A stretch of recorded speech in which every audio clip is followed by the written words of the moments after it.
Boa noite a todos. Em nome do Centro Cultural Banco do Brasil, eu gostaria de dar as boas-vindas a esse segundo dia do curso online Fellini e o Maestro, que faz parte da programação CCBB em Casa, que você pode acessar os catálogos digitais do CCBB, inclusive o catálogo da mostra Fellini e o Maestro. Também pode fazer o tour virtual pela exposição Egito Antigo, que está disponível.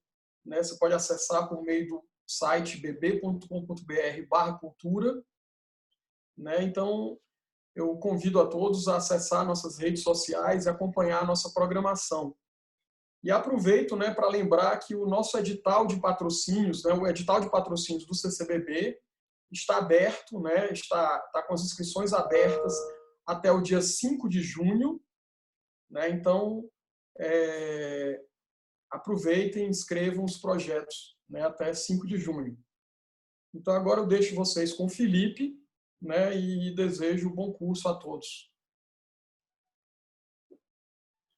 Boa noite todo mundo aí também. Obrigado pela presença aqui, 2 dias seguidos, Então, eu vou mais ou menos retomar do ponto que a gente parou ontem, ali no meio dos anos 50. Hoje vai ser a aula divertida, que hoje vai ser a aula dos filmes mais famosos, Nós vamos falar aí do Cabiria, do Doce Vida e do 8,5, Mas antes de chegar nesses marcos maiores ali da obra do Fellini, a gente vai falar um pouco do A Trapaça, que foi onde eu parei ontem, que é justamente o oposto, A Trapaça é geralmente o filme menos assistido da obra do Fellini. Esse é um filme que quase ninguém viu. Eu mesmo confesso que foi o único filme que eu assisti aqui pro curso que eu nunca tinha visto antes. Todos os outros longas eu já tinha visto ao longo dos meus anos de cinefilia. O A Trapaça, eu nunca tinha tido oportunidade. Como eu tinha falado ontem para vocês, o Estrada da Vida, a Trapaça e o Noites de Cabiria meio que formam uma trilogia livre sobre a Itália nesse momento de transformação e reestruturação econômica. O A Trapaça, ele é um filme... ele é um filme, como eu diria assim, é meio que um filme de gangster, um filme de trapaceiro, onde você onde você acompanha um grupo de pequenos criminosos preparando golpes no interior da Itália. O filme foi protagonizado para vocês terem uma ideia de como pouco visto esse filme foi protagonizado pelo Broderick Crawford, que havia ganhado o Oscar de melhor ator alguns anos antes, e apesar disso, ele nunca foi lançado comercialmente nos Estados Unidos, mesmo tendo atores americanos famosos. Assim, o filme foi um fracasso tão grande, foi tão mal recebido, que ele quase não circulou. Para vocês terem uma ideia, o Fellini, depois que o filme estreou no Festival de Veneza de 1955, o Fellini prometeu que nunca mais voltaria ao Festival de Veneza. Tamanho tinha sido a má recepção ao filme, e de fato, durante cerca de 20 anos, ele fugiu do Festival de Veneza. Sim, o produtor queria estrear o filme em Veneza, porque Veneza era a grande vitrine do cinema italiano, e ele falou, não, vamos passar em Cannes o filme, vamos passar em Berlim, não em Veneza. Em Veneza a gente tinha o trauma do lançamento da Trapaça, o filme foi muito mal visto na época.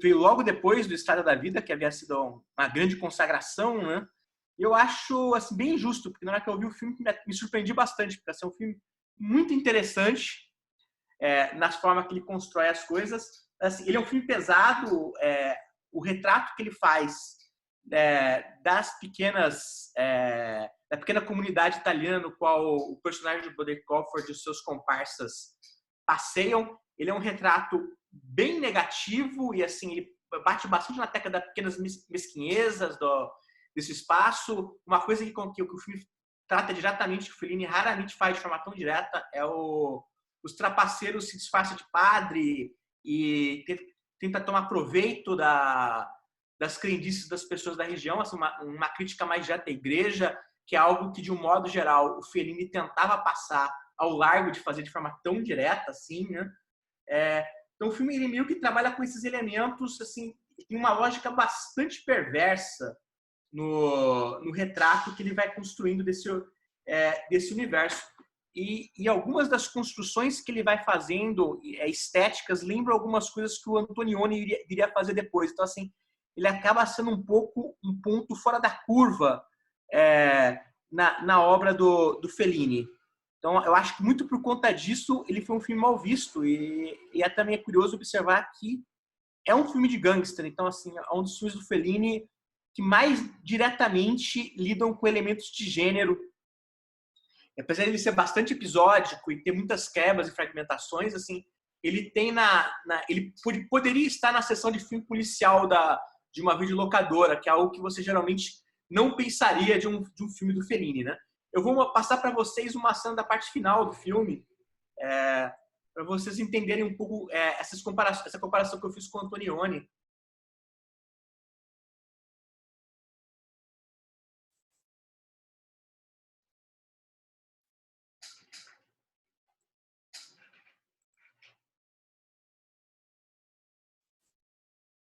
Então, peraí, gente, que eu vou abrir aqui.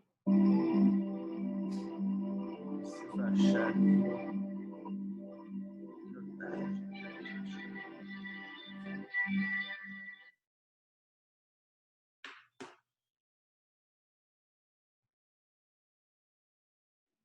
Se o personagem do Broderick Crawford, nesse ponto, tenta dar um golpe a mais da conta e é traído e fica sozinho na estrada.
Posso.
Parar aqui, gente.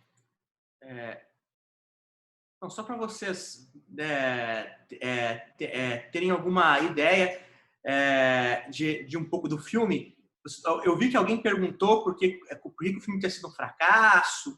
E assim, eu acho que tem muito a ver com o fato de que ele tem uma lógica bastante impiedosa na construção que ele faz desse universo. Assim, as pessoas às vezes falam que o Fellini facilita um pouco, tenta aproximar o espectador dos meios que ele filma. Assim, esse filme ele faz muito, apesar de ser um filme de gênero, faz muito pouco isso.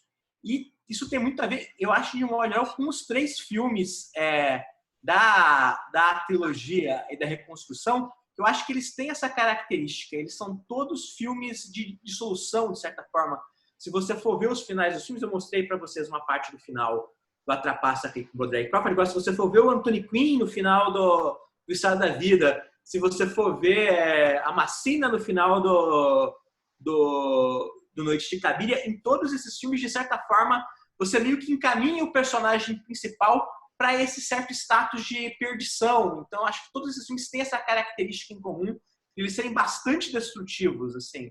O Fellini tem essa fama de pegar leve, mas você vê esses filmes e você percebe que, dramaturgicamente, eles não fazem isso. Eles são bastante pesados. Assim.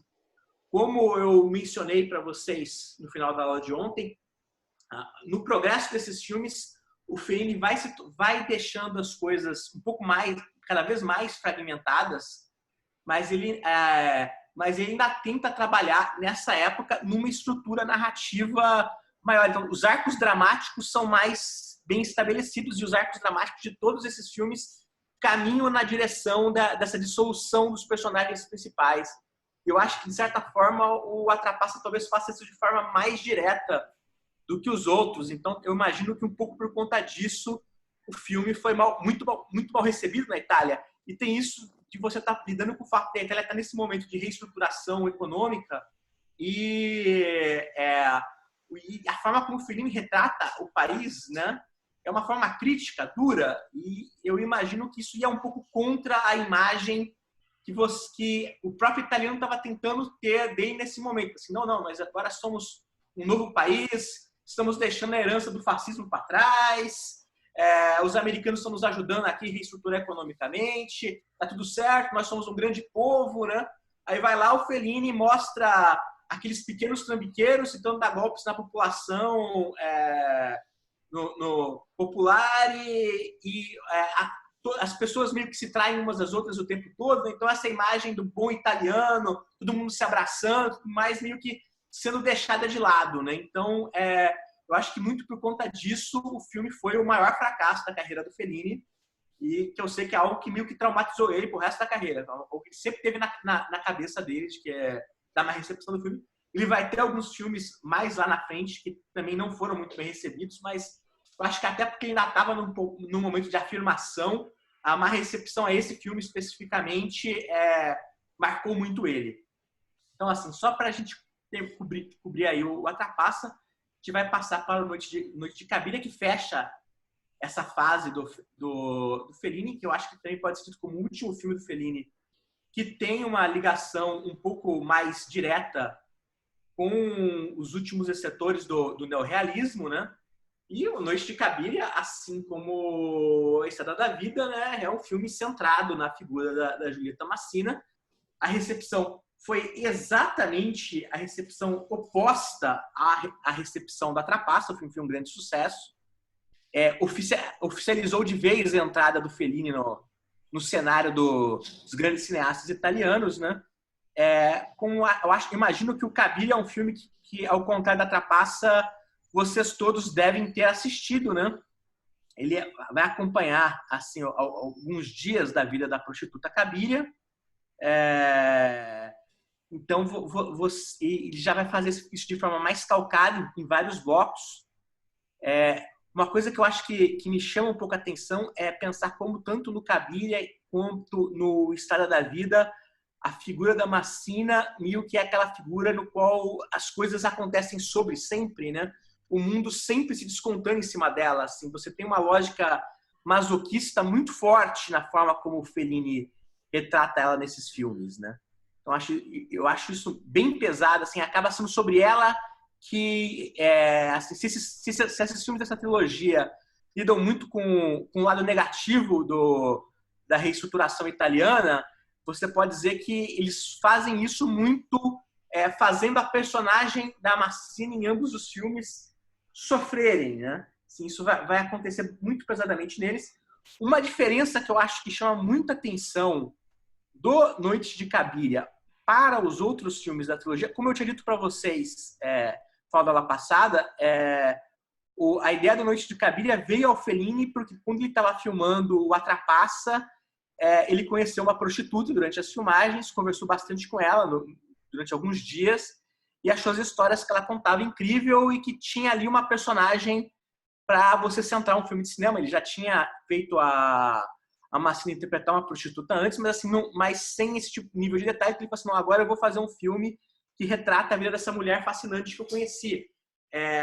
E uma coisa que o Fellini vai fazer para garantir uma autenticidade maior no retrato desse universo ele vai chamar o Pasolini para escrever os diálogos do filme. Assim, eu acho isso um diferencial desses outros filmes, porque assim, realmente assim, ele conhecia o Pasolini e sabia que o Pasolini é um cara que tinha um envolvimento muito grande com este submundo da boemia de Roma, né? E ele confiou de que o Pasolini era uma pessoa que seria capaz de oferecer ali, né, num retrato dessas noites da prostituta, oferecer uma certa vitalidade, uma autenticidade desse meio que o próprio Fellini não se considerava capaz de produzir, né? Isso entra um pouco naquela fala do Orson Welles que eu li para vocês na aula de ontem, né? Daquela ideia do Fellini meio que ser aquele outsider, né? Aquela figura que meio que olhava a Roma de fora, né? Então ele achou que para fazer um filme sobre a boemia de Roma naquele momento de 1957, ele precisava de um insider como Pasolini que pudesse meio que servir de fiador dele, né? E garantir que ele realmente queria muito que o filme detalhasse a vida da Cabiria com muitos detalhes. Eu vou passar para vocês uma cena também aqui do Noite de Cabiria, porque acho que passa um pouco essa ideia.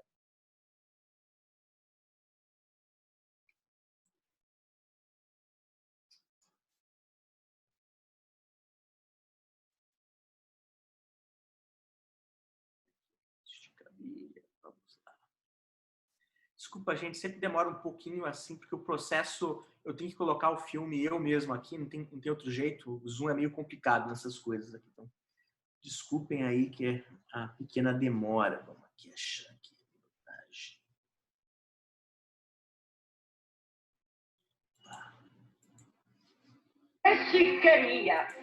A Cabiria chegando para trabalhar, né? Io se fossi stata te me la sarebbe fatta grigia. È più un colore figo, però è carina. Ma lo senti che scarichi tutta la batteria? Che è più là? Avanti, scendi, non c'è voglia di carpasina. Ma c'è voglia io, banani. Certo che la Fiat è sempre la Fiat, con la macchina è tutta un'altra cosa. Ti chiedi al volante, la fusona, la freccia a destra, la freccia a sinistra. Bram, bram. Ti scambiano per una persona distinta, un'impiegata, la figlia di papà. E allora vedrai che sono gli uomini che ti vengono appresso. È una soddisfazione. No, ma senti, perché? La sai come te l'hai fatta l'automobile quella? A cocainara! No, aspetta. Ma ferma! Ma lasciami scendere! Ferma!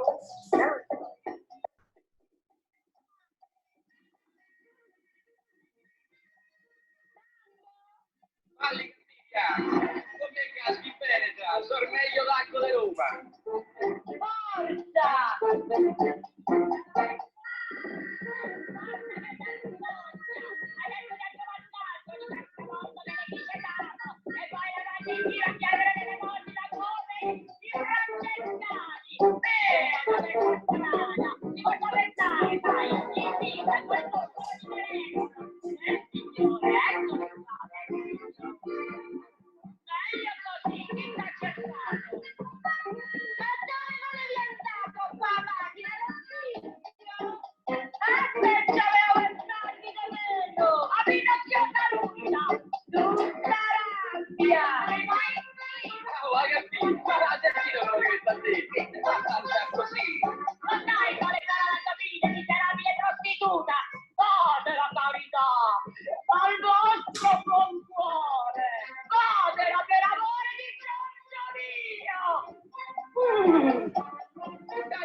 metti sopra, dai la panza!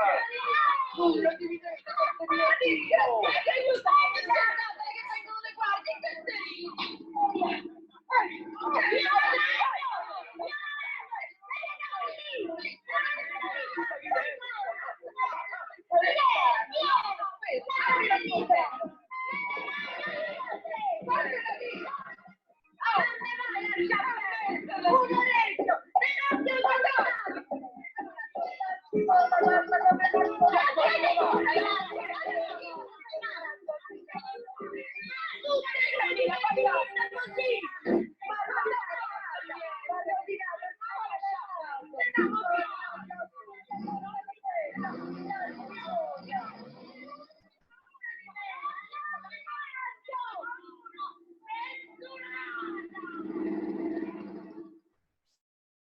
A gente deu esse pedaço que queria passar do filme para vocês.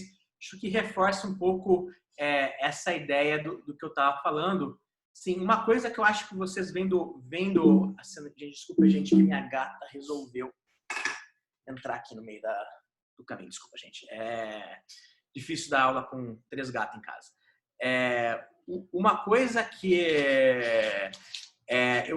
eu acho que vocês vendo essa cena, acho que dá para pensar um pouco, ver como existe certos paralelos entre o Noite de Cabiria e o A Doce Vida. Você pode ver que em algumas coisas o Noite de Cabiria já está adiantando alguns elementos da Doce Vida, só que fazendo eles pelo andar de baixo, né?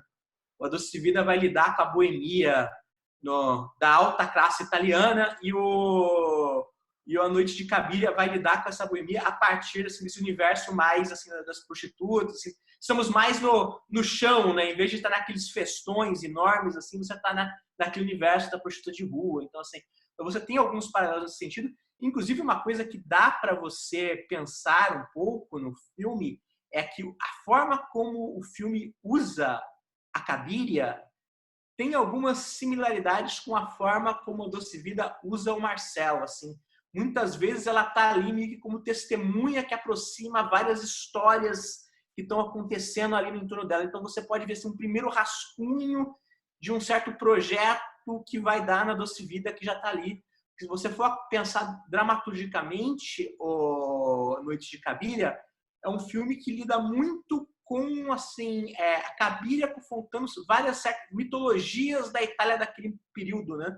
Várias imagens que estão sendo construídas, aquilo que a gente já volta lá atrás no Abismo de um Sonho, aquelas certas imagens de consumo que estão sendo estabelecidas da Nova Itália, e de certa forma a Cabiria está o tempo todo em combate direto com elas, assim, negociando a relação dela com elas, inclusive porque, ao contrário do Mastroianni na Doce Vida, ela justamente é uma pessoa sem os mesmos privilégios que ele vai ter, né? Então, assim, você consegue ver essas referências. E aí, novamente, eu acho que a influência do Pasolini para dar forma final ao filme provavelmente ajuda a deixar ele um pouco mais crítico, mais direto na forma como esses elementos são construídos.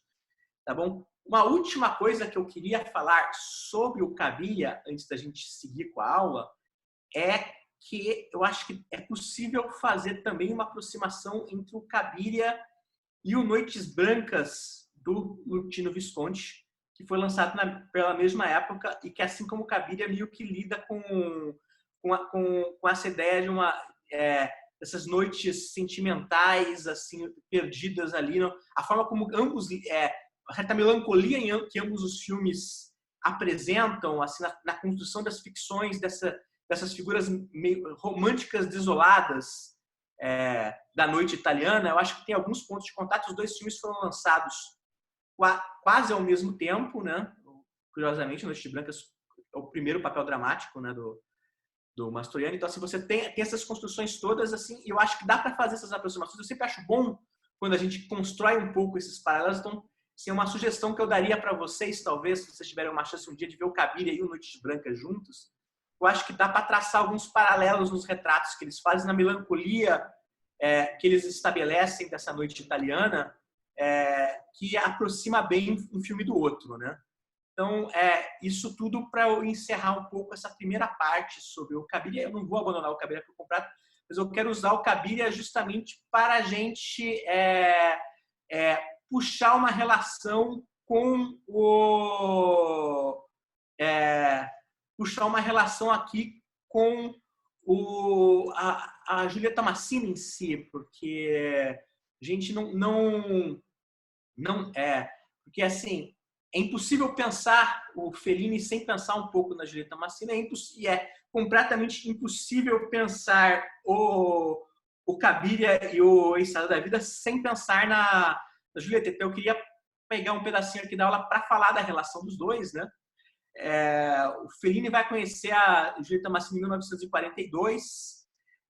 Na época, o Fellini, antes de ele conseguir entrar na indústria de cinema, ele estava escrevendo roteiros para rádio, e a Giulietta era uma atriz de radionovela, e um dos programas que o Fellini estava escrevendo era um programa onde ela era uma das atrizes principais, e eles se conheceram na época, se casaram no ano seguinte, e isso eu acho uma curiosidade. O Fellini morreu um dia depois das bodas de ouro deles. Assim. Eles completaram 50 anos de casado, no dia seguinte o Federico faleceu. Então você imagina que ele já estava doente, que ele deve ter feito o esforço de chegar até ali, né? Inclusive ela faleceu 6 meses depois, né? Então assim, foi uma coisa assim, um morreu e poucos meses depois ela também se foi. Então você percebe assim a relação do casal, nessa força toda da construção da relação deles. Eles tiveram um filho nos anos 60 que morreu criança, assim, é um trauma muito grande que eles tiveram também. E só aí completando um pouco isso assim, né? São 7 filmes que a Giulietta vai fazer com ele: Mulheres e Luzes, Abismo de um Sonho, Estrada da Vida, A Trapaça, Noite de Cabiria, O Jeito dos Espíritos e O Gigi de Fred. Uma coisa que eu acho que chama atenção na hora que vocês veem essa lista de filmes que eles fazem juntos, eles trabalham regularmente nos anos 50 juntos, e depois que o Fellini estoura de vez como um grande astro junto do Cabiria, eles só voltam a trabalhar juntos mais 2 vezes, no Giulietta dos Espíritos e no Gigi de Fred. A Giulietta Massina, final dos anos 60, ela começa a reduzir os trabalhos dela como atriz. Ela trabalha muito pouco nos anos 70 e 80, só participa algumas coisas, especialmente para televisão. Então, assim, também passa um pouco por isso, dela sair um pouco da vida pública, né? E o Fellini também escreveu mais 3 filmes onde ela atuou: Sem Piedade, que é aquele filme que eu passei um trecho ontem, do Latuada, 2 comédias, Criado Ofereça-se e Fortunella. Eu não vi nenhuma dessas 2 comédias. O Fortunella foi escrito é um filme, inclusive, de 1958, logo depois do Cabiria. Então, esse é um filme que o Fellini não dirigiu, mas ele escreveu para ela, meio como um veículo mesmo para ela, já nesse momento onde ela estava por cima ali na indústria de cinema italiana. Assim, meio que foi uma oportunidade que ele teve de fazer algo para ela também, que não passasse por ele, Fellini, o grande autor, né? Aqui eu até deixei separado assim, os 4 filmes, né, principais que eles fazem juntos, os 4 filmes onde ela é a protagonista, né? O Estrada da Vida, o Noite de Cabiria, o Giulietta dos Espíritos e o Gigi de Fred. Uma coisa que eu acho interessante da gente pensar um pouco na hora que a gente vê esses 4 filmes juntos é justamente perceber como nos 2 filmes dos anos 50, como eu tinha dito antes, a Giulietta Massina é muito nos filmes meio que a figura que sofre, né? Sobre o qual as coisas estão acontecendo, e sempre de uma maneira muito trágica. E isso vai, de certa forma, muda um pouco nos filmes seguintes, né? Então, assim, você percebe que ela começa meio com essa imagem da mulher sofredora que meio que está carregando o peso dessa nova Itália, né? Uma outra coisa que eu queria um pouco destacar aqui, né, sobre a própria Massina como atriz, né? Justo quando eu estava falando da Estrada da Vida na aula de ontem, eu destaquei para vocês que o filme tinha uma herança forte de cinema mudo, né? Que o personagem do Anthony Quinn era um pouco como o personagem do Lon Chaney, e que o personagem da Massina era um pouco como o personagem do Chaplin. E a Giulietta Massina, de fato, ela tem um estilo de atuar de pantomima que lembra muito o estilo de atuação do cinema mudo.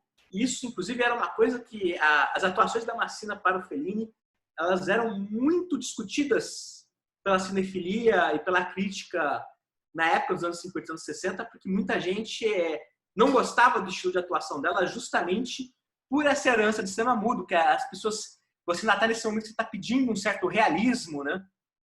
E, de certa forma, o estilo de atuação dela é bem artificial, né? Meio que vai contra essa ideia de realismo. O que eu acho, inclusive, ajuda a acrescentar para o Fellini um certo elemento que o próprio Fellini vai estar esse tempo todo fazendo uma certa briga, né, das relações dele com o realismo. Né? Ele quer fugir um pouco desse realismo, quer entrar mais no universo de uma fábula. Né? Então, esse estilo de atuação antinaturalista dela, de certa forma, vai ser uma das primeiras ferramentas que o Fellini vai encontrar para fazer essa quebra um pouco, né? Então, assim, eu acho que isso também para a gente ter um pouco de ideia. Então, assim, eu acho que a Julieta Maçã nos anos 50 serve um pouco como um primeiro instrumento para o Fellini ter uma vazão de fuga desse universo neorrealista e começar a entrar cada vez mais no universo de fabulação mais pesado. Eu também queria destacar um pouco que você vai ter um pouco essa tensão, porque você tem sempre muito aquela figura calcada, Julieta, o Fellini quer fazer o filme em cima da Julieta, e ao mesmo tempo você vai ter sempre aquela relação do grande autor e sua atriz, né? Um dos meus livros favoritos sobre cinema é um livro de uma crítica americana chamada Molly Haskell, que se chama From Reverence to Rape, é um livro publicado em 74, que é sobre o tratamento da mulher no cinema americano dos anos 20 até o começo dos anos 70. Assim, a tese principal do livro já está explícita no título, né, da referência ao estupro, que é justamente a crença dela de que, com o passar dos anos, o cinema americano passa a tratar progressivamente pior as suas personagens femininas. Ela defende a tese de que a melhor era do cinema americano para as mulheres até aquele momento eram as décadas de 20 e 30, onde as atrizes tinham muito poder e onde as mulheres frequentemente eram tratadas como personagens principais, fortes, e você estava muito preocupado de vender os filmes para o público feminino, então você tinha uma preocupação muito grande de tratar de assuntos femininos, independente de quem eram os diretores ou não. A parte dos diretores eram evidentemente homens, mas se contratava muitas roteiristas mulheres também, tinha algumas técnicas. Então, assim, você tinha essa... a tese dela passa por isso. Ela fala assim, progressivamente, a cada década, o livro é dividido por décadas, né? O primeiro capítulo, anos 20, o segundo capítulo, anos 30, vai chegando até chegar na década de 70. E ela faz uma interrupção justamente nessa trajetória do cinema americano, depois dos anos 50, que ela faz um capítulo sobre o cinema europeu, da chegada dos grandes autores europeus, e a tese que ela levanta o cinema americano está piorando isso progressivamente, e aí você chega os cinemas novos, e pioram de vez a coisa, porque na hora que você entra nos cinemas novos, o nome do livro é From Reverence to Rape. From Reverence to Rape. A autora é Molly Haskell. E assim, ela levanta a tese de que nesse momento que chega os cinemas novos, você tem a grande figura do autor, e aí acaba tudo de uma vez, porque aí a mulher deixa de ser tema dos filmes e ela vira musa. Então ela é posta naquele pedestal meio à parte, né? Assim, ela está lá para inspirar os homens, né? Então, assim, de uma vez, definitivamente nesse momento o cinema europeu introduz a ideia de que os personagens femininos existem em função de ter dos personagens masculinos fortes que seriam avatares dos realizadores, né? Que é uma ideia que, assim, claro, é generalizada, mas se você for para pensar, tem o seu fundo de verdade, né? E, de certa forma, a relação do Fellini com a Julieta Massina, ela meio que lida com essas tensões de uma forma, eu acho, muito direta, né? E se você for ver, depois que o Fellini faz o A Doce Vida e o 8,5, e vira de vez o superaço do cinema europeu, né? O grande autor, assim, dentro dessa ideia de que a Molly Haskell está desenvolvendo do autor de primeira pessoa, assim, nada maior do que o Fellini, né? O que o Fellini vai fazer? Ele vai fazer o Julieta dos Espíritos, que é um filme que ele pensa assim, meu grande presente para a Julieta Massina, né? Assim, ele vai fazer um filme que vai ser um filme feito para a esposa dele, um veículo para brilhar, né? Mas ao mesmo tempo, na hora que você vê o Julieta dos Espíritos, você percebe essas tensões o tempo todo em cena. De fato, é o único filme do Fellini num período aproximadamente de 20 anos ali, entre como é que fala? O 8,5 e o Cidade das Mulheres, onde você pode dizer que o personagem principal do filme não é o próprio Fellini, né? De uma forma ou de outra, todos esses filmes são todos filmes feitos em primeira pessoa.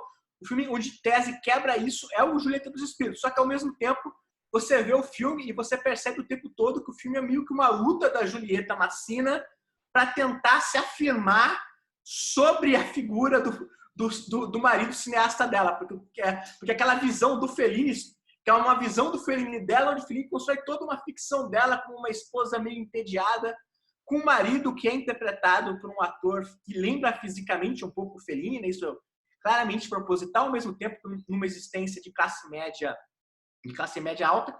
Essa é uma diferença entre o Julieta dos Espíritos e os filmes que a Massina vai fazer com o Fellini dos anos 50. Nos filmes dos anos 50, ela faz mulheres populares, né? No Julieta dos Espíritos, ela tem uma existência muito mais privilegiada, mais próxima da existência, evidentemente, da própria Julieta Massina, grande atriz e estrela de cinema e televisão italianos, né?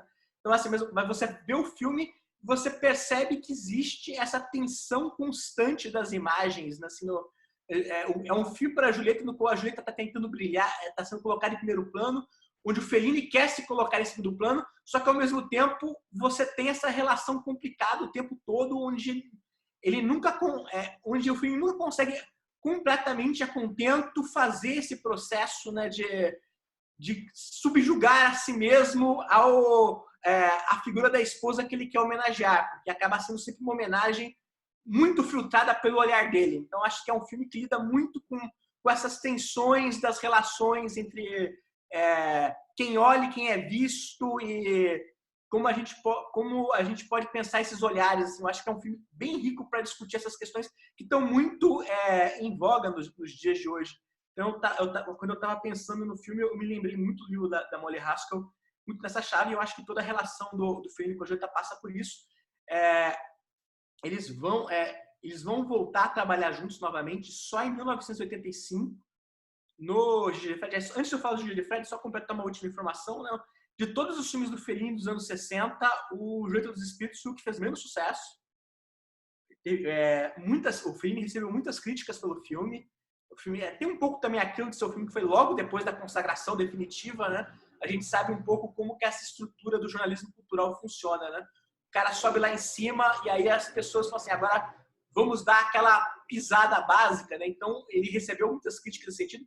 E a coitada da Massina recebeu muito das pisadas, inclusive porque, como eu tinha dito antes, ela é uma figura que era um pouco divisora das opiniões das que as pessoas tinham sobre o Fellini, e muita gente enxergava nas personagens da Julieta Massina, na figura que ela construía, não só nos filmes do Fellini, mas nos outros filmes que ela fez na época, e na presença dela como uma figura constante na televisão italiana. Existia muita ideia de que ela era, como dizer assim, uma representante de uma ideia de uma Itália católica conservadora. Então, quando você tinha discussões sobre o Fellini, e elas eram muitas e muito ricas e variadas nesse período, uma coisa que acontecia muito era justamente quem queria defender o Fellini, mas fazer senões, chutava a Julieta Massina, né? Dizia que assim, não. O problema do Fellini era aquela mulherzinha com quem ele é casado, que atrapalha ele, leva ele para a igreja e tenta impor essa visão mais conservadora. Isso era uma ideia que acontecia muito, com muita frequência, nos textos mais ambivalentes sobre o Fellini nos anos 60 e 70. Você viu que, supostamente, coitada, a Julieta virava culpada. Se você queria achar que o Fellini não era radical o suficiente, você dizia que a culpa era da esposa dele, né? Então, assim, isso era uma coisa muito recorrente nesse período.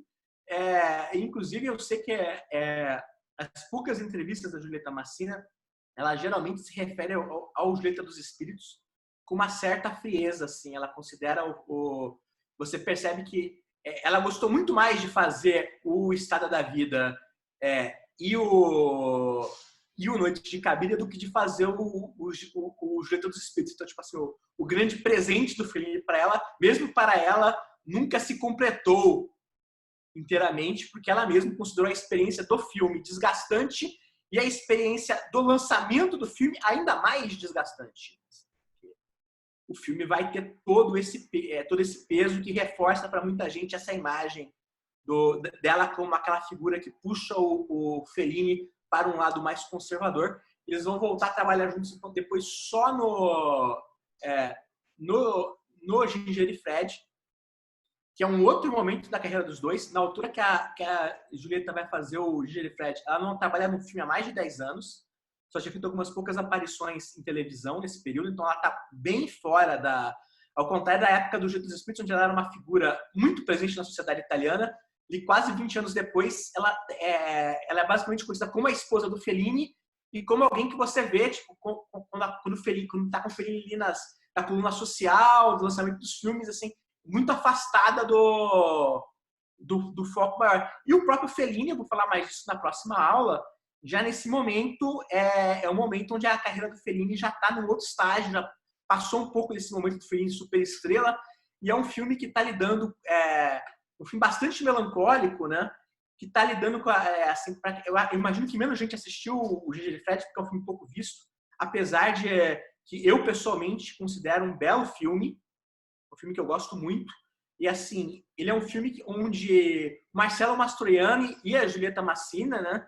Aquelas duas figuras que são provavelmente as figuras mais icônicas do cinema do Fellini, eles estão interpretando no filme um casal de dançarinos que ganhou a vida imitando Ginger Rogers e o Fred Astaire, por isso Ginger e Fred, e ambos ali já na minha idade, né, bem avançada, indo a um programa de TV popular desse tipo, Dominó do Faustão, programa do Gugu, indo fazer uma aparição, e é uma coisa que tem aquele lado meio patético da situação, né, e a televisão italiana retratada da forma mais vulgar possível, assim como a sociedade italiana da época. Eu vou falar um pouco mais disso na próxima aula. Mas você tem as duas figuras do Mastroianni dela ali naquele universo, dois velhinhos ali. O filme meio que acompanha todo o processo deles de irem até o programa de televisão. E o que eu quero atentar um pouco nesse período que eu estou falando sobre a Massina é um pouco a diferença de tratamento que o Fellini dá aos dois, assim. Porque porque assim, o casal, de certa forma, eles são aquela figura meio patética, né? Que podia ser mal visto, você podia falar assim, eles estão fazendo troço. O Fellini faz muito esforço de não fazer isso, de dar para eles uma dignidade, mas na hora que você vê como ele retrata o Mastroianni, como ele retrata a Julieta, você percebe uma certa diferença ali. Você percebe que o cuidado dele na hora de filmar a esposa é muito grande, porque ele realmente não quer de forma alguma passar aquela imagem o Mastroianni tá ali meio descabelado, meio acabadão, muito mais do que ele realmente era, inclusive, né? Assim, tá um pouco caracterizado nesse momento como um homem mais acabado do que, evidentemente, o Mastroianni, 20 anos depois do Doce Vida, era um cara muito bem conservado, né? Mas assim, ele meio que aquela figura bem acabadona, e assim você percebe que o Fellini, na hora de filmar a Giulietta Massina, ele faz todo um cuidado de construção, inclusive quando eles finalmente têm o número musical deles, onde eles dançam lá e dá tudo certo, no começo do número eles têm uma certa dificuldade, tipo assim, o Mastroianni tropeça, ela não, assim, é ele que meio que tem que passar pelo processo de pagar um pouco de mico, já não ter agilidade, assim, você percebe que existe da parte do Fellini um cuidado muito grande de poder retratar a esposa da melhor maneira possível. Eu vou passar para vocês a última cena da Giulietta Massina no Ginger e Fred, tipo assim, a última cena no cinema do Fellini, assim, só para a gente ver aqui, para a gente ter uma noção aqui, o Fellini filmando a Giulietta Massina nesse outro momento, né, no final da vida. Ixi, Maria, gente. Caramba, não tá aqui o filme. Você não colocou o filme? José, você não colocou o Ginger Fred? Tinha pedido pra ti, cara. Olha, gente, vou ter que deixar gente. Sem o trecho do filme que eu ia passar hoje. Vou ter que deixar para passar ele amanhã, porque eu descobri aqui agora que a gente não subiu o filme, assim. Desculpe, pessoal, assim, vamos ter que passar para a próxima parte da aula. Amanhã eu retomo o Ginger de Fred e eu Eu ia passar uma outra cena, mas eu vou passar essa aqui, só para a gente compensar um pouco. Desculpe, galera. Então, aqui, só para retomar um pouco a aula agora, antes da gente fazer a passagem para especificamente, antes da gente fazer a passagem para a Doce Vida, eu quero meio que falar um pouco sobre algumas questões do cinema e da sociedade italiana desse período. Como eu estava falando para vocês, como eu estava falando para vocês, quando eu falava da trilogia, gente, só um instante aqui, gente, que a gente está resolvendo uma questão técnica. Beleza. O José vai colocar, gente, para o trecho do Girifred para me ajudar. Enquanto isso, eu vou falando de algumas outras coisas e a gente retoma isso. Então, aqui, desculpa, gente, o instante aqui, a gente estava meio que resolvendo aqui pelo celular as questões técnicas. Então, eu quero falar um pouco para vocês desse momento de transformação da sociedade italiana, porque os filmes do Fellini dos anos 60, eles vão ser muito marcados por isso, né? Então, aquilo que é popularmente conhecido na Itália como o milagre, como il boom, o milagre econômico italiano. Eu até coloquei aqui na imagem aqui um pôster de uma comédia do Vittorio De Sica com o Roberto Sordi, justamente chamada il boom, porque o termo era muito claro, e essa ideia da nova Itália, da Itália reconstruída, assim, o dinheiro está correndo muito forte. Ela é muito forte, ela é muito corrente no cinema italiano dos anos 60, e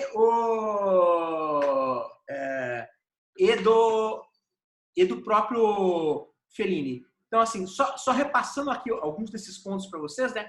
Os americanos instituem o Plano Marshall em 1951. O Plano Marshall é o projeto que os americanos têm de ajudar a Europa Ocidental a se reconstruir, porque a gente já está aqui nesse momento com a Guerra Fria esquentando, e a Europa Oriental está nas mãos dos soviéticos e a Europa Ocidental está sob influência dos americanos, e a crença muito forte dos americanos é de que você precisa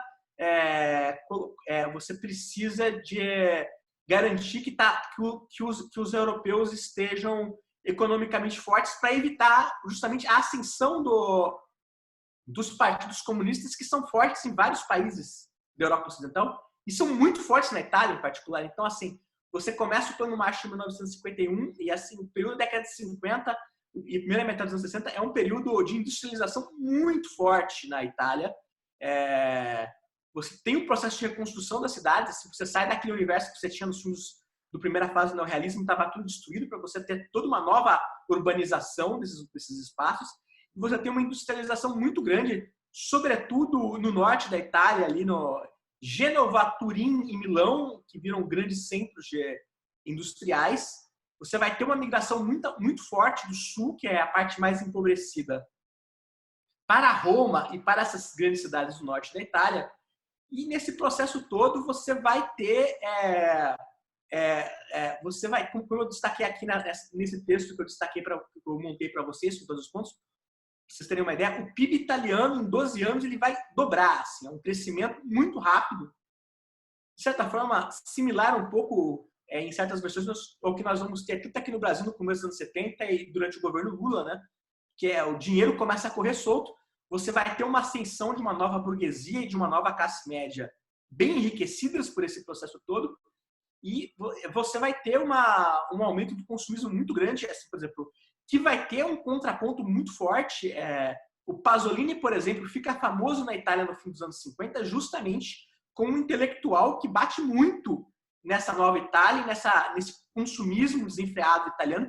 Acho que todas essas ideias elas estão um pouco espalhadas ao longo dos filmes dos filmes da reconstrução, mas que vão explodir de vez na nossa vida.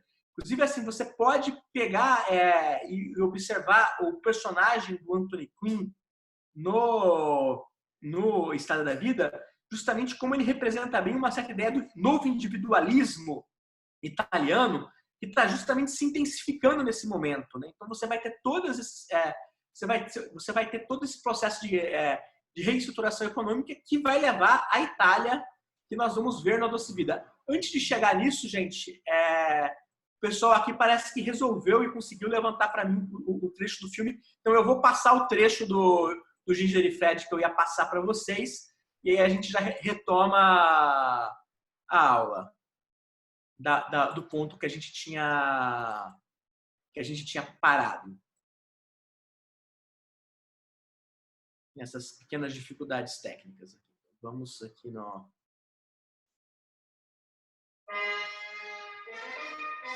Eu vou só aqui achar para vocês o trecho.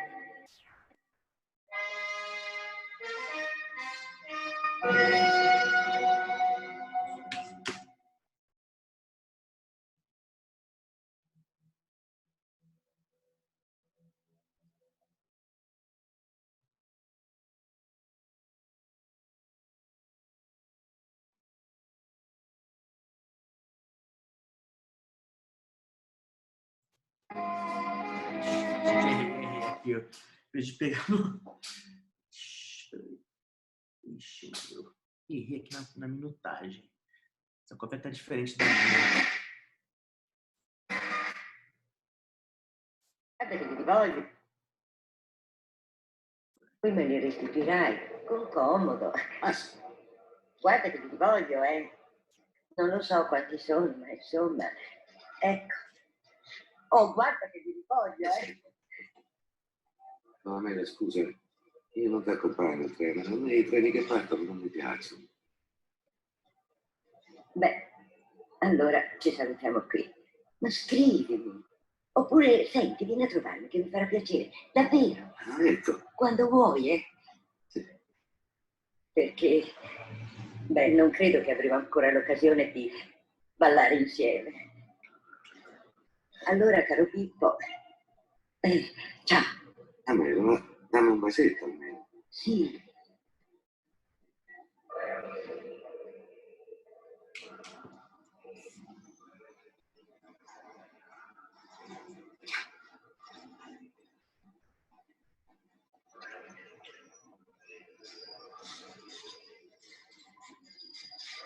Amelia.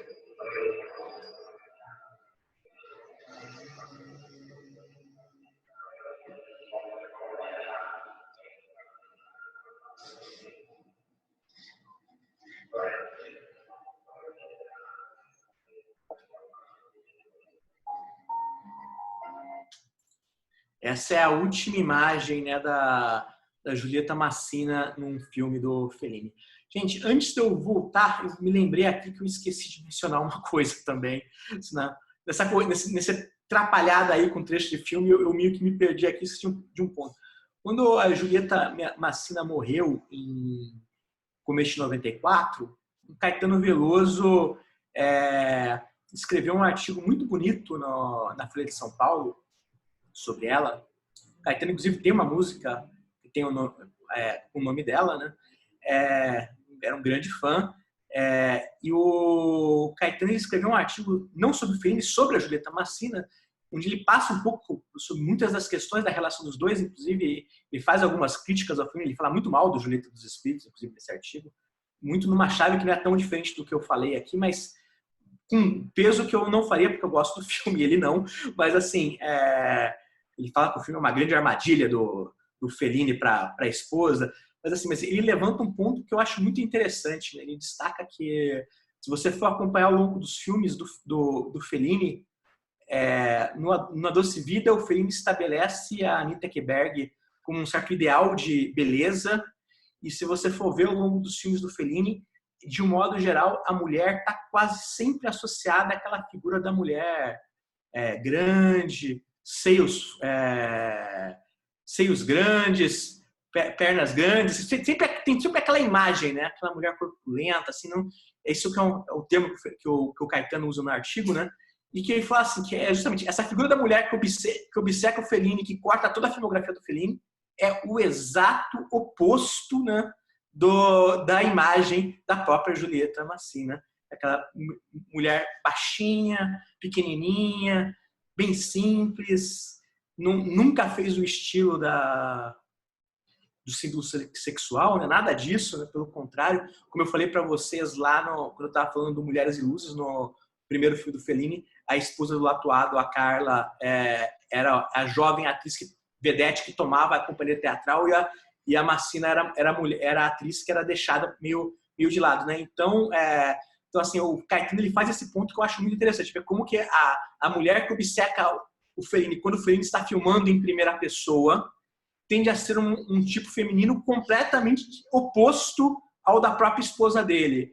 E, inclusive, lendo esse artigo do Caetano, eu comecei a pensar que, assim, a última superprodução do Fellini, que é A Cidade das Mulheres, que é inclusive o único filme do Fellini que eu pessoalmente não gosto, e que é um filme todo grandioso, e é todo um filme onde o Fellini expõe muito todas as fobias e problemas que ele tem com o sexo feminino, né? O filme todo é o Mastroianni entra no mundo de fantasia dominado pelas mulheres e aquele homem desesperado perdido pelas mulheres. Uma coisa que o filme meio que não tem é justamente uma representante clara da figura da Julieta Massina, né? Então, assim, quando o Fellini resolve expor para o mundo de uma maneira muitas vezes questionável, mas bastante transparente a relação que ele tem com as mulheres, ele faz um filme onde ele meio que suprime justamente a imagem da própria esposa dele, né?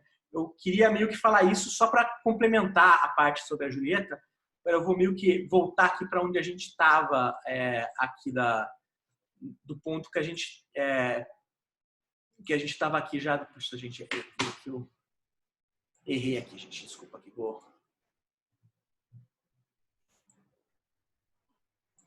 abrir aqui de novo para vocês. Último ponto alguns últimos pontos para falar aqui do Il Boom. Uma última coisa que eu quero destacar para vocês é um filme que eu acho belíssimo, que eu recomendo muito, sobre as transformações da estrada desse período e sobre o que seria essa nova burguesia, essa nova classe média alta italiana, alavancada por esse novo consumismo. É um filme do Dino Risi, bastante conhecido, né? Aquele que Sabe Viver, o Sorpasso, com o Vittorio Gassman. Para quem quer um olhar bem específico sobre essa Itália do começo dos anos 60, esse seria um filme que eu recomendaria como um bom representante de uma maneira mais direta disso. E a outra coisa que eu queria falar disso, que a gente vai continuar falando disso nos próximos tempos, é que a própria Doce Vida acaba sendo visto por muita gente como uma imagem símbolo do Il Boom. Assim, na Itália, muita gente abraça a Doce Vida, tipo assim, que é um filme crítico, mas como se fosse aqui, ó, a Doce Vida tá toda essa nossa ideia essa nova Itália tá bem representada pelo Fellini ali e tratando isso como uma coisa positiva. Tanto é que a imagem muito recorrente que você vai ter sobre a Itália dos anos 60 em todos os formatos de mídia vai ser muito o da Doce Vida. Só que geralmente o que no Fellini é meio amargo e crítico, essas imagens vão ser tiradas desse contexto, né? Assim, a Doce Vida passa a ser um objetivo, né? Você quer ser esse italiano que vive a Doce Vida, ao contrário do filme, onde a Doce Vida é um estado, no fundo, existencial miserável do personagem do Mastroianni. E ao mesmo tempo que o filme vai fazer esses filmes, isso é um momento que coincide com, no meio do boom, um pico na produção do cinema da Itália. A década de 60 e a década de 70 são as grandes décadas da indústria de cinema italiano. Ela vai ser um período onde o investimento vai aumentar muito, o número de filmes vai aumentar de forma absurda. Assim, a Itália está produzindo filmes sem parar nessa época. E a Itália se torna, depois dos Estados Unidos, o maior exportador de filmes do mundo ocidental. Assim. É o cinema que mais entra nos outros países do mundo nesse período. Vai ser, tirando Hollywood, vai ser o cinema italiano. E justamente isso coincide com um momento onde o Hollywood está passando pela sua relativa crise dos anos 60, anos 70, até meados dos anos 70, onde, de fato, a participação do share de Hollywood no mundo todo vai baixar, né? Então você vai estar tendo esse fenômeno. Enquanto os italianos crescem, enquanto os americanos diminuem um pouco a participação deles, e isso vai multiplicar os tipos de filmes populares desse período. Eu fiz uma relação aqui do lado.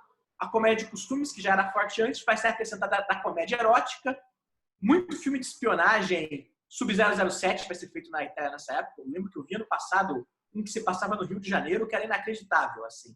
todas as ofensas racistas do mundo ao Brasil que vocês puderem imaginar, tinha no filme. Chamava, tem uma piada recorrente onde o espião estava sempre comendo banana e no final do filme ele jogava a banana no chão e o vilão pisava na banana e caía. Assim, um horror. Para quem quer ver estudos sobre a imagem do Brasil no exterior, estereotipada, você vai ter um monte. Tem alguns filmes italianos desse período passado no Rio de Janeiro. O Faroeste Spaghetti, que eu acho que deve ser o mais conhecido de todos, né? No final dos anos 60, os italianos estavam produzindo quase 100 faroestes por ano em determinado momento, assim, filmes feitos um atrás do outro, sem parar. O Giallo, o filme de horror gótico, que vão ser muito fortes nesse período também para exportação. O Peplum, que é a versão italiana dos épicos americanos, do filme de Hércules, essas coisas. E mais já chegando nos anos 70, o filme policial passa a ter um peso muito grande. Assim. Então, todas essas produções elas vão ser muito fortes nesse período e eles vão ajudar a abastecer também o cinema de autor italiano nessa época, porque as mesmas pessoas que estavam colocando dinheiro nos filmes de gênero colocavam dinheiro nos filmes de autor. Assim, as comédias de costume são o único desses gêneros que costumava ter os filmes mais respeitados, cineastas como o Risi, o Ettore Scola, o próprio Germe trabalha o Vittorio De Sica nesse período muitas vezes trabalha nessa chave da comédia de costumes. Então ali onde os autores estão trabalhando com filmes de gênero, trabalham mais nesse gênero do que nos outros que são gêneros tratados como gêneros mais popularescos e menos bem vistos. Mas todos esses filmes meio que se misturam, os atores passam muito de um para o outro e eles todos ajudam a abastecer os dois principais produtores italianos do período, né, o Carlo Ponti e o Gino De Laurentiis, ambos trabalharam com o Fellini, e eles, muitas vezes, as pessoas que colocam dinheiro nos filmes para eles também estavam colocando nesses filmes. E o cara vai lá, produzia 3 faroestes de espaguete, a toque de caixa, que era feito super barato, coisa mais simples impossível. E depois ia lá e investia numa produção cara do Antonioni, que não tinha o mesmo retorno de financeiro, mas você ia lá, aparecia com o Antonioni, com a Monica Vitti na estreia do lançamento do filme, né? Tudo aquelas, então, era um bom prestígio, então isso ajudava os filmes desse período, de autor desse período a conseguirem serem feitos com uma estrutura maior. E tanto é que esse momento do apogeu do cinema industrial italiano é o momento que os grandes autores italianos vão fazer filmes cada vez mais grandiosos, né? O Fellini, filmes cada vez maiores. O Antonioni vai fazer filme com o Jack Nicholson nos anos 70. O Visconti, a partir do Leopardo, entra nessa fase de superproduções. O próprio De Sica, que já estava um pouco por baixo, vai fazer o Jardim dos Fisi-Contini, que também é uma produção toda elaborada. O Pasolini, no começo dos anos 70, faz a trilogia da vida, que novamente são filmes feitos com uma estrutura maior. Então, se você vê que como essas coisas se misturam. Eu não vou passar trecho nada assim, mas nesse momento o Fellini faz um filme onde ele meio que lida um pouco com esses elementos, que ele é convidado para participar de um filme episódio, que é o Histórias Extraordinárias, que são 3, que é uma trilogia. Os outros episódios são dirigidos pelo Louis Malle e pelo Roger Vadim, todos eles inspirados no Edgar Allan Poe, histórias de terror. Essa foto que eu selecionei aqui é um plano do episódio do Fellini, que chama-se Toby Dammit. E é justamente interessante pensar como que o Fellini, de certa forma, nesse momento, ele está reconhecendo esse cinema popular italiano que está ajudando a financiar os próprios filmes dele, porque é um filme de terror com várias referências ao cinema do Mario Bava, que era o mestre do terror italiano gótico da época. E nesse filme o Terence Stamp interpreta um ator de teatro inglês que está na Itália para atuar no Faroeste Spaghetti Vagabundo, que ele está indo fazer porque os produtores prometeram para ele uma Ferrari. Então, tipo, o filme é meio que uma certa lógica do pacto com o diabo, vamos assim dizer, onde o ator de teatro, de respeito, está indo fazer o filme popularesco, né, na Itália, e meio que acaba indo, entra na história do conto do Poe, e o filme tem a possibilidade de fazer várias imagens oníricas. Esse filme tem cerca de 40 minutos, é muito interessante, vale a pena ser visto. Então, assim, isso tudo aqui só para vocês terem um contexto do que era o cinema no momento onde o Fellini alcança esse status de superastro, né? Então agora eu vou falar um pouco para vocês do A Doce Vida de forma mais direta. Eu comentei com vocês na aula passada que o A Doce Vida começou como uma sequência dos Boas-Vidas. A ideia original do Fellini era pegar o Robledo, que é o personagem que deixa Rimini no final dos Boas-Vidas, naquela cena que eu mostrei para vocês ontem, e mostrar ele chegando em Roma. E a ideia original do Fellini era fazer um filme onde mostrava o processo de perdição do Robledo nessa nova Roma. Aí, durante o processo de elaboração do roteiro, o Fellini percebeu, eu acho que de maneira bastante correta, de que essa ideia era um pouco moralista demais, assim, a forma como ele mostraria esse processo de perdição era terminava soando conservadora demais. Então ele decidiu que, em vez de fazer um filme onde você mostrava o Robledo sendo corrompido pela Doce Vida, ele começaria o filme com um jornalista que tem o mesmo background do Robledo, inclusive, como eu falei na aula passada, é o mesmo sobrenome, ambos os personagens se chamam Rubini, era Robledo Rubini nos Boas-Vidas e Marcelo Rubini no A Doce Vida, assim, mas ele resolve que, assim, em vez de começar o filme com um jovem inocente começando a trabalhar como jornalista em Roma, ele prefere começar o filme com um cara que já foi endurecido, que já está meio cínico, que está acompanhando este processo. Como eu disse para vocês, alguns dos elementos que o Fellini desenvolve aqui no filme lembram um pouco algumas das ideias que ele havia feito já no filme, no Noite de Cabiria. E uma coisa que aproxima o Doce Vida do Noite de Cabiria e do Trapaça novamente, você tem como observar o gosto do Fellini pela reportagem, pelo retorno de coisas que ele viu e interessaram a ele. Quase todos os episódios do Doce Vida, sobretudo os da primeira metade do filme, se baseiam em algo que foi feito de ver na imprensa italiana no final dos anos 50. Aquele plano inicial do Cristo, aquilo aconteceu alguns anos antes em Roma. O episódio do milagre lá, aquilo aconteceu, uma versão daquela história aconteceu. E, assim, uma coisa que é muito interessante, porque as pessoas jamais imaginam, a Anita Ekberg fez um ensaio na fonte de Trevi em 1958. O Fellini teve a ideia da cena, da sequência toda com a Anita Ekberg, porque ele viu o ensaio e achou maravilhoso, achou a imagem dela na fonte incrível e resolveu que ele tinha que incluir isso no filme. E aí ele procurou o agente dela, explicou a ideia e ofereceu o papel para ela para reproduzir aquele ensaio dentro do filme dele. Então, assim, a cena mais famosa, talvez, do cinema do Fellini foi inspirada por algo que o Fellini leu no jornal italiano no fim dos anos, na crônica italiana do fim dos anos 50. Então, vocês percebem como que essas ideias, como essa loja se passa aí. Porque aí volta novamente numa ideia que eu acho muito forte, eu acho que a Doce Vida é o apogeu dela, que é justamente a gente falar muito do Fellini como esse cineasta extremamente subjetivo, extremamente do eu, mas o Fellini também foi um grande cronista da vida italiana, né, nesse período dos anos 50 até os anos 80. E eu acho que se dá muito nessas relações do Fellini. Nunca, ao contrário do que as pessoas dizem, o Fellini nunca abandonou o mundo para se dedicar àquele olhar extremamente pessoal dele. E eu acho que a Doce Vida, mais do que qualquer um dos outros filmes, ele tem esse equilíbrio muito perfeito sobre experimentação do Fellini com essas ideias. Uma coisa que eu queria destacar também da Doce Vida o Fellini vinha progressivamente tornando os filmes dele mais episódicos, mas na Doce Vida ele radicaliza isso completamente.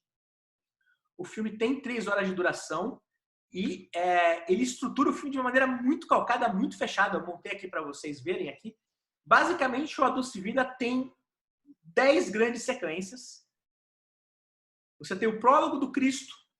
Aí você tem o primeiro episódio, onde você introduz o triângulo amoroso do Marcelo.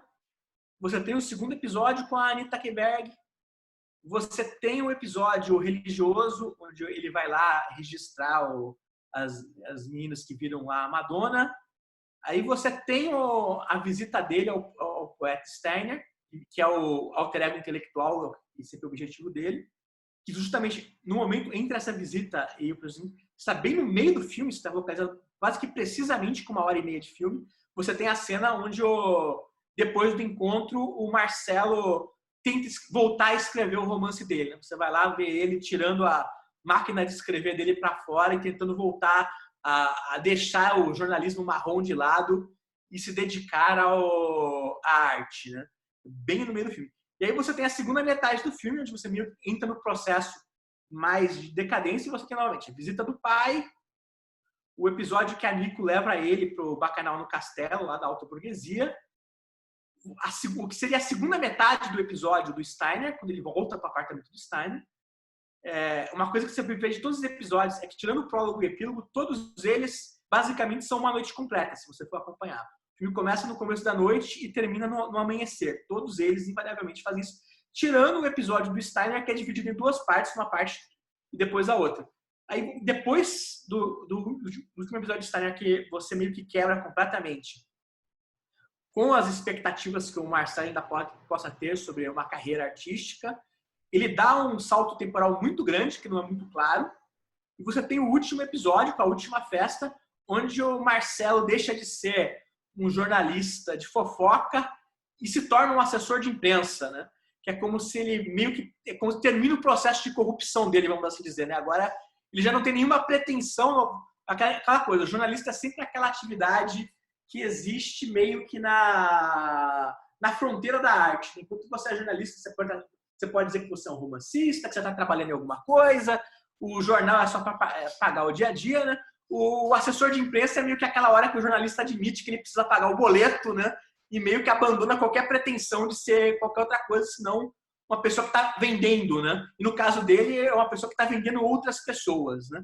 Então você tem a última festa, onde o filme puxa tudo até o limite. Inclusive você percebe que a caracterização do Mastroianni, nesse ponto, o cabelo dele está grisalho, então você percebe que é para ter sido passado algum tempo razoável dos episódios. E aí você termina o filme na praia, né? Essa imagem que eu selecionei para vocês.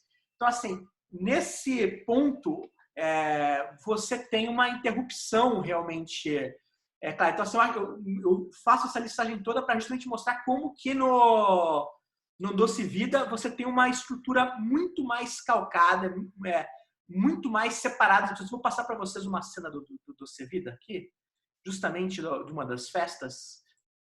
Imagino que todo mundo já viu o filme, mas eu acho que é bom para dar um pouquinho de contexto aqui.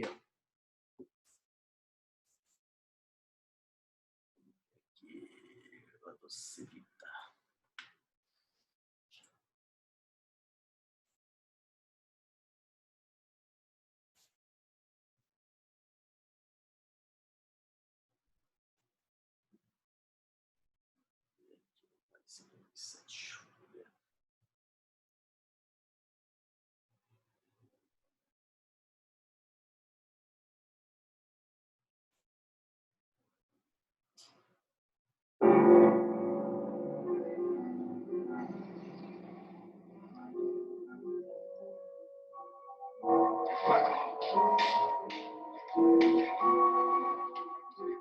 Che tutti possono come il marito che segue le corna e se sta zitto. Vai a che ci sono le donne.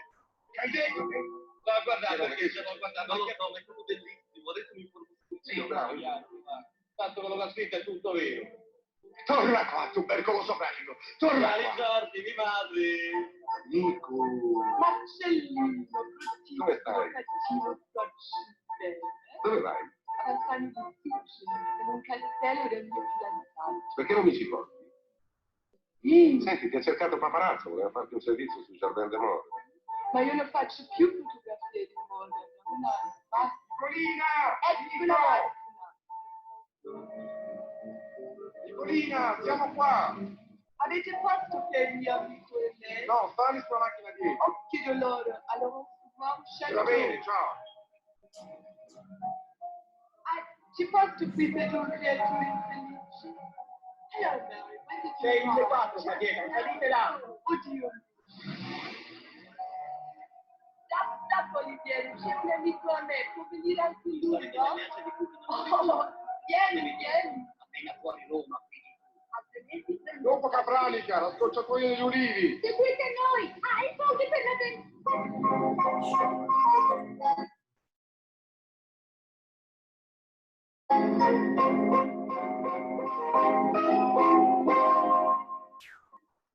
Est-ce qu'il y en a encore dimanche chez ton père? Ma speriamo di no, così ce ne andiamo a letto presto. Comunque, a quest'ora non ci saranno rimasti che i fossili. Le feste a casa nostra sono note come dei riuscitissimi funerali di prima classe. Tuo fratello è a caccia, mi pare. Irene, riprendimi un po' questa specie di... Ich wachte auf und mein Bett fing an sich zu rütteln. Che paese è Ich qui? war so auf Nervosität. Auf jeden Fall. Che paese è, scusi? Ich bin Bassano di Sutri. Und es kommen bestimmt mehrere Geister. Ma perché piangi? Aber Che lingua parli tu? Di dove sei? Eskimese. Oh.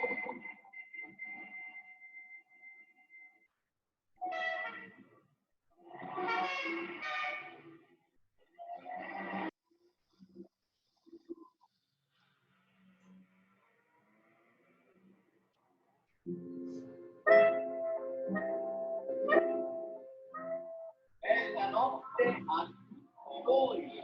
Oh, hello.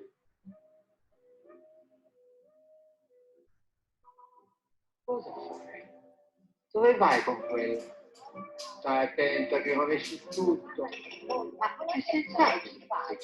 Ah, Ciao, ma Clemente. come te Bene, lo studio? 75. Guarda che ti ho portato. Vedi.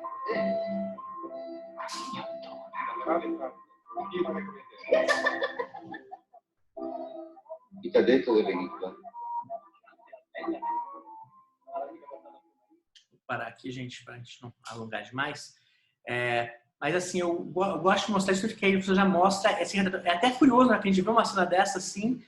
Isso que eu comentei com vocês de que na Itália nessa época o filme foi muitas vezes encarado como uma propaganda desse meio de vida, né? Porque assim, o filme ele tem uma estrutura bem clara de desgaste, né? Assim, nessa altura do filme você percebe que o Mastroianni já está completamente desinteressado e acabado, e essa visita a esse universo é tratada por ele com mais profundo enfado, né?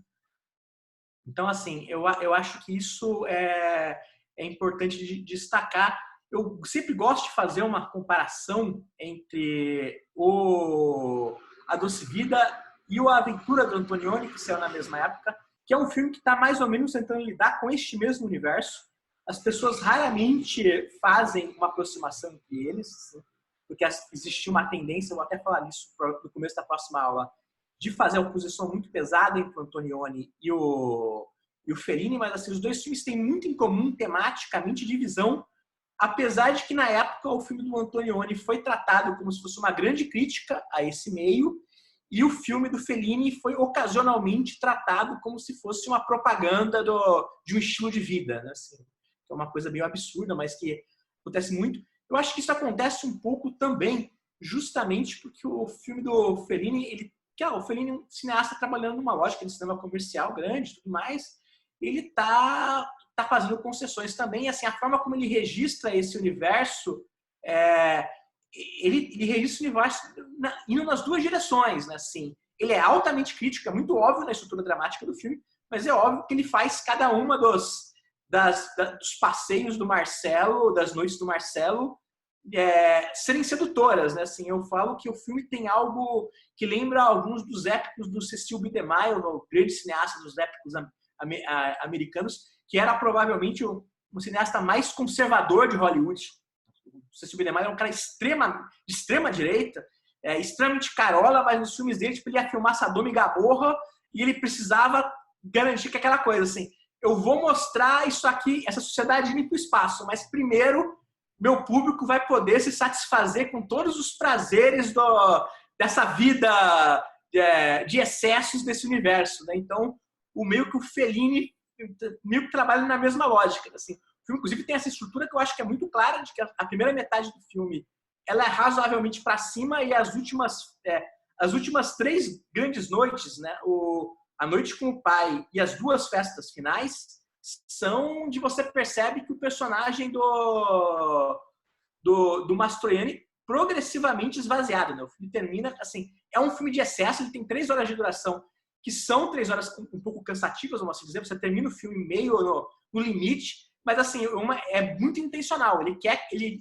leva a ação até o momento onde o personagem está completamente esvaziado e você como espectador, no qual, quando você vai quando você está seguindo lá a Anita Ekberg, parece a coisa mais incrível e sedutora do mundo, né? No final, meio que já não é, né? Aproveitando, eu passei o trecho do filme só para lembrar, né, aquela curiosidade, o fotógrafo que está sempre com o Mastroianni, ele chama paparazzo, e o termo paparazzo que a gente tem hoje em dia tão popularizado veio do personagem do filme, assim, não? A ideia do fotógrafo picareta, que é um abutre, ela nasce no A Doce Vida e rapidamente nos anos 60 o filme fez tanto sucesso que ele popularizou o termo para o grande público, né? Assim, então, é uma expressão que foi criada realmente pelo filme, né? O paparazzo. Eu vou aproveitar aqui dando sequência. Uma outra coisa que eu queria falar também para vocês disso, novamente, pegando a figura do Marcelo, aquela comparação que eu fiz com o Cabiria, eu acho que vale muito a pena a gente parar e pensar como que nos filmes dos anos 50, o Fellini invariavelmente está lidando com tipos populares e como a partir do Doce Vida ele passa a lidar geralmente com figuras privilegiadas, assim, como eu disse, tanto Cabiria como o Doce Vida lidam com um formato episódico com alguns pontos de contrário. Eu acho o Doce Vida o filme mais fechadinho nessa construção dele, mas assim, os olhares são justamente os opostos e a partir daí, com raras exceções, o grosso dos filmes do Fellini vão lidar com esse olhar mais de cima, como dizer assim, como assim, o cinema do Fellini sobe na vida para esse universo das elites. Eu estava falando aqui uma comparação aí do Doce Vida do Aventura, eu estava falando do De Maio e assim, eu acho que também dá para fazer um paralelo interessante entre A Doce Vida e o Satyricon que o Fellini vai fazer no final dos anos 60, que o Satyricon ele volta lá para o Império Romano e vai novamente filmar essa mesma vida desregrada de Roma de um outro ponto da história. Então você percebe a repetição das ideias e agora sim, no Satyricon, oficialmente o Fellini entra no território do Cecílio de Maio completamente. Você já está num cenário do épico espetacular, tudo incrível, o filme a cores, né? Mas você está assim, muitos dos processos que o filme faz são similares e o processo de exaustão também é parecido. Então, assim, você percebe a recorrência dessas ideias na obra do Fellini, que vai se repetir, de certa forma, vai se repetir também numa outra chave, já não ligada diretamente a Roma, no Casanova, nós vamos falar disso na aula de amanhã. Então, isso tudo para fechar um pouco A Doce Vida. Agora, para abrir, assim, a última parte da aula... Oi, Felipe, tudo bem? Só para avisar que a gente já está em 8h25 já, tá? Aí eu vou fazer só esse pedacinho aqui e depois... Assim, entrando assim, na segunda parte realmente da filmografia do Fellini, né, eu vou encerrar a aula de hoje justamente falando que nesse momento, depois da Doce Vida e da consagração definitiva, o Fellini descobre a figura do Carl Jung, que é o pai dos grandes pais da psicoanálise mais analítica, né? E assim, do Carl Jung, o Fellini vai extrair justamente uma mudança de estilo nos filmes, assim, ele vai jogar para primeiro plano algumas coisas que ele já trabalhava, assim. Eu fiz aqui uma listagem para vocês, né? Uma subjetivação cada vez mais crescente, uma aposta nos sonhos, o método criativo mais caótico, uma realidade cada vez mais filtrada pela ficção, pela imaginação. A forma como o Fellini passa a trabalhar nessa época é basicamente o seguinte: todos os dias de manhã ele acorda e a primeira coisa que ele fazia era abrir o caderno dele e começar a fazer uns rabiscos com o que ele lembrava do que ele tinha sonhado na noite anterior, porque ele queria ter todo esse banco de ideias disponível para os filmes que ele ia fazer na sequência. Então, é disso que começa a criar esse processo de cada vez mais o Fellini entrar no inconsciente. Eu acho muito interessante, na hora da gente para pensar, porque algumas das coisas que tem muito a ver com a obra do Jung eram coisas que o Fellini, de alguma maneira, já experimentava antes. Tipo, o Jung é quem desenvolve o conceito de arquétipo. O Fellini sempre trabalhou com arquétipos, mas ele não tinha muita consciência do que seriam esses arquétipos diretamente. A partir desse ponto, ele passa a trabalhar com os arquétipos de forma mais direta e mais consciente, né? Da mesma maneira, tipo assim, o inconsciente e a fabulação já eram elementos do cinema do Fellini, mas do 8,5 em diante, ele vai radicalizar completamente esse processo. Uma última coisa que eu quero falar sobre isso, antes da gente entrar no 8,5 em si, é o método de trabalho que o Fellini passa a ter. Como eu disse, o Fellini sempre anota as ideias dele, mas assim, uma coisa que o Fellini sempre vai fazer nesse período, eu vou até parar aqui isso daqui, uma coisa que ele vai fazer sempre nesse período os filmes são sempre coescritos. Eu acho muito interessante porque a gente pensa muito no Fellini como essa figura do cineasta da primeira pessoa absoluta, né?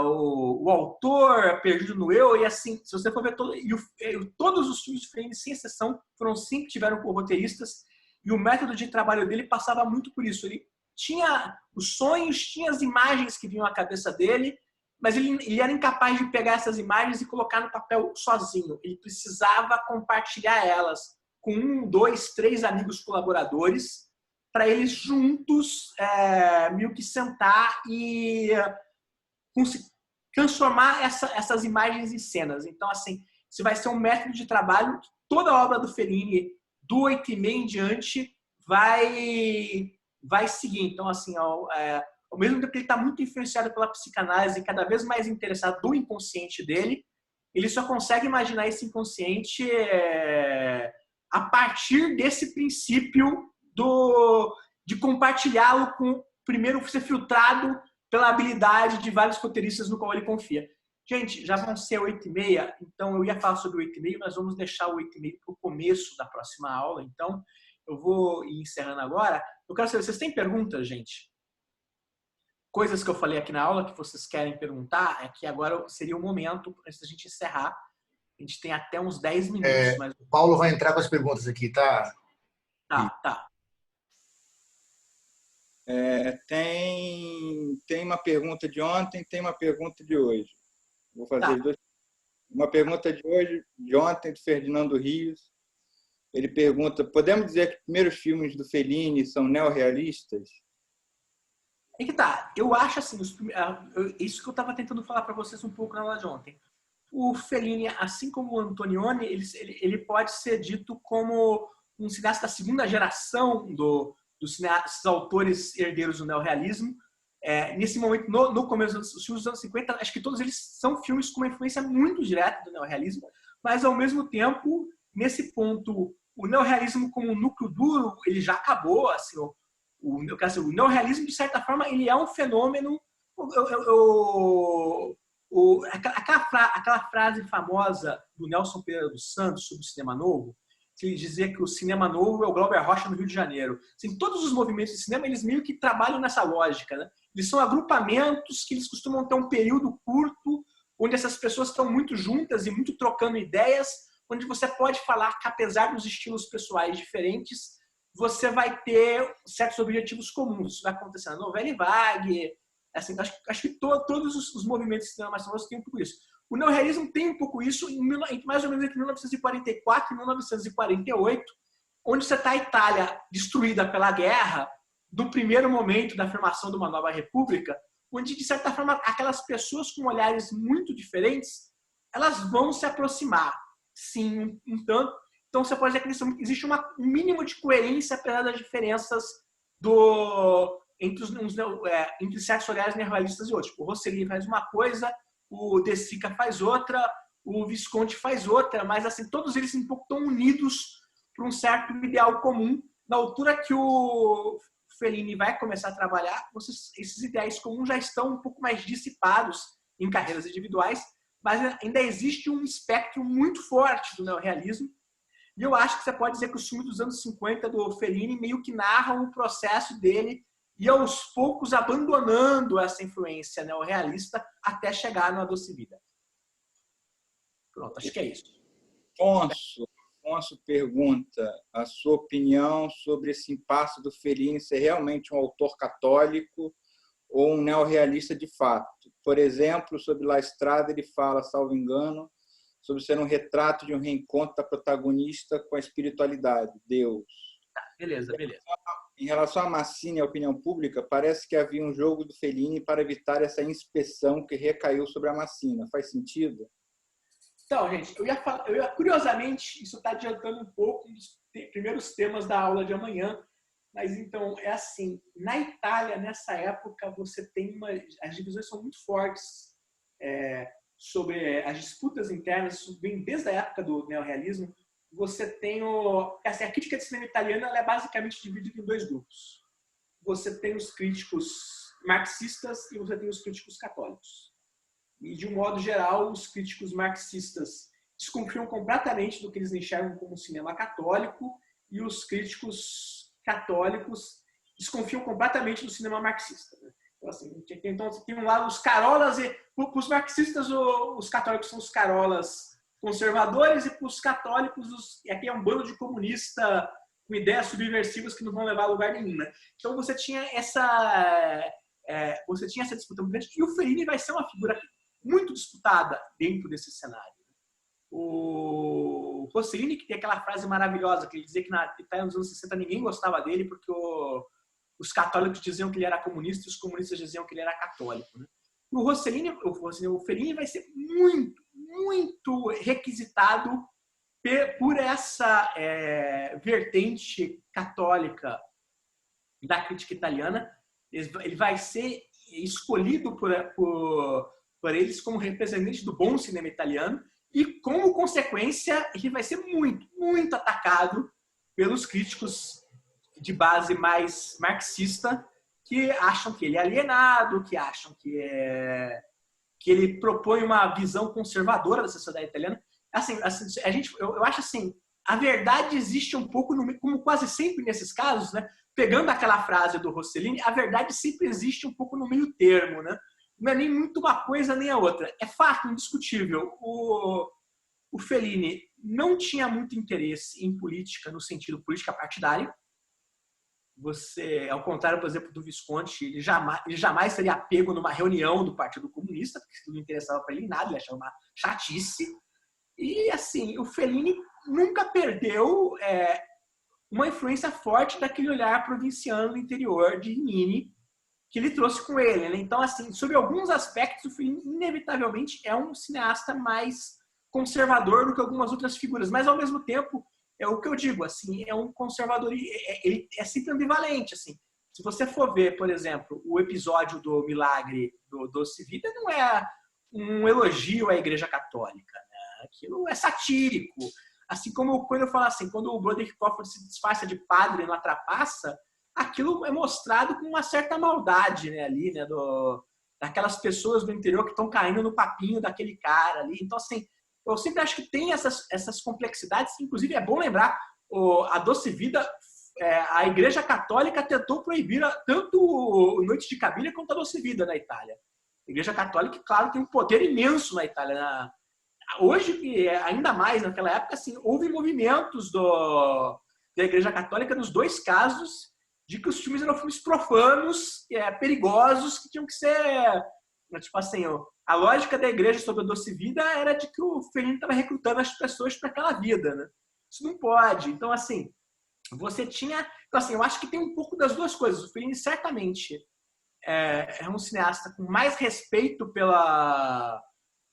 pelo catolicismo do que, por exemplo, o Antonioni, ou que o Visconti, ou que o De Sica. Acho que todos esses caras vão ter uma distância maior para a Igreja Católica, mas a relação do Fellini nunca é simplesmente de apoio e propaganda da Igreja Católica. Ela vai ter sempre ambiguidades e ao longo da carreira dele ele vai ter vários estranhamentos, porque A Igreja Católica Italiana, historicamente, nesse período de ascensão do cinema italiano, ela põe na cabeça que ela pode se meter no cinema o tempo todo. Então, vários filmes desse período têm que lidar com isso. Eu tinha mencionado para vocês na aula anterior o Milagre do Rossellini, que o Fellini escreveu, foi acusado de ser um filme blasfemo, que é um absurdo. Tentaram impedir de qualquer jeito o lançamento do filme. Então, assim, essas ideias vão estar sempre ali. Então, o Fellini vai estar sempre sendo uma figura muito em disputa desses universos. E eu acho que realmente é isso. Assim, ele tem um pé no catolicismo, ele tem um olhar conservador para o padrão médio do cineasta italiano desse período, sem ser, de fato, vamos dizer assim, um cara carola, nada disso. Então, assim, eu acho que existe um pouco nessas ambiguidades. É meio que isso. Tem mais alguma pergunta, gente? Tem uma pergunta aqui sobre a representação de uma relação interracial no primeiro filme dele. Ah, sim, não. É um filme que ele escreveu, né? O Sem Piedade, que eu mostrei o trecho para vocês. Nesse caso específico do Sem Piedade, eu acho que era uma questão de...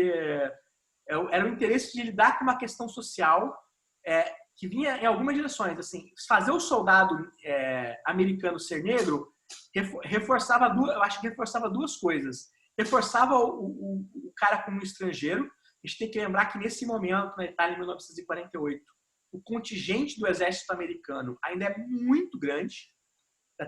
Ainda tem muitos soldados americanos na Itália, então a presença deles ainda é massiva. Então, você fazer o cara ser um americano negro, você está reforçando um pouco ele como uma figura deslocada naquele espaço italiano, e o filme todo, dramaturgicamente, é muito construído com a ideia dele como peixe fora d'água daquele lugar.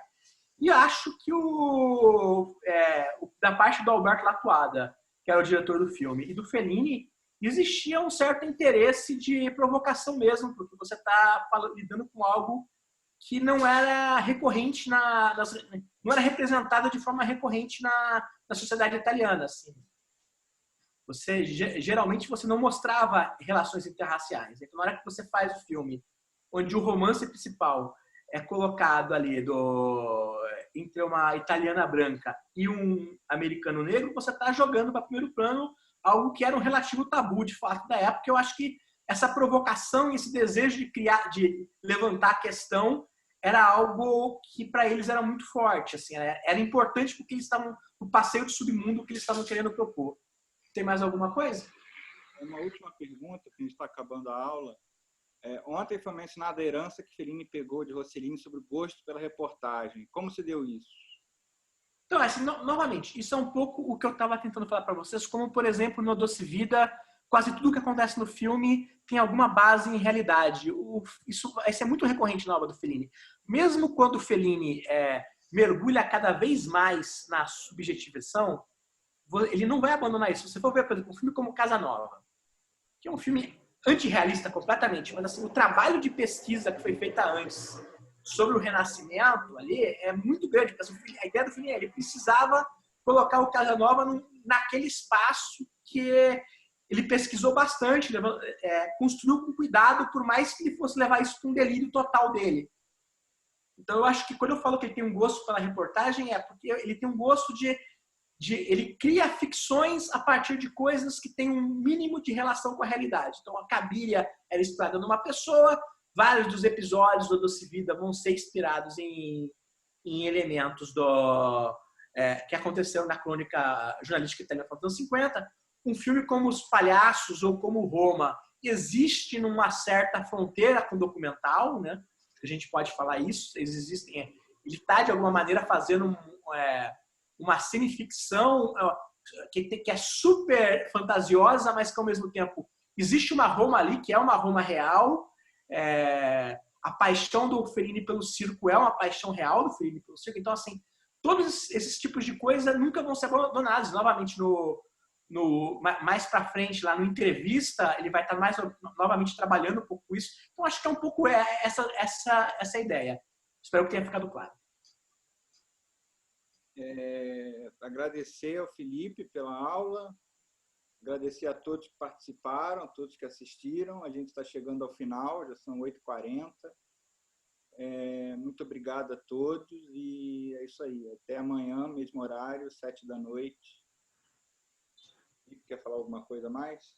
Não, acho que é isso, gente. Obrigado e espero que vocês possam comparecer amanhã também. É um prazer estar conversando com vocês sobre o Fellini. Até amanhã, pessoal.